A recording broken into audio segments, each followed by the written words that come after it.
langit. Mukhang mataas ang amats ko ah.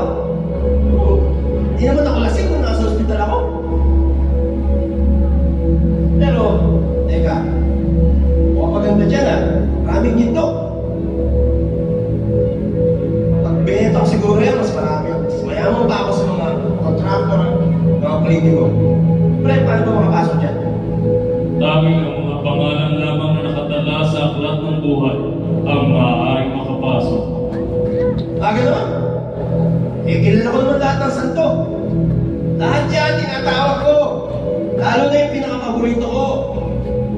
Kung santong, San Miguel Beer. Pero, alam mo, tama na yung nasa sa salita mo. Buksan mo na yan. Papasukin mo ko dyan konti. Papasakin kayo pag mumukha mo. Ang alak ay nagpapababa sa dangal ng isang tao. Kaya isang kamangmangan ang magpakulong dito. Ang gumagawa ng mga ito ay hindi magkakaroon ng bahagi sa kaharian ng Diyos.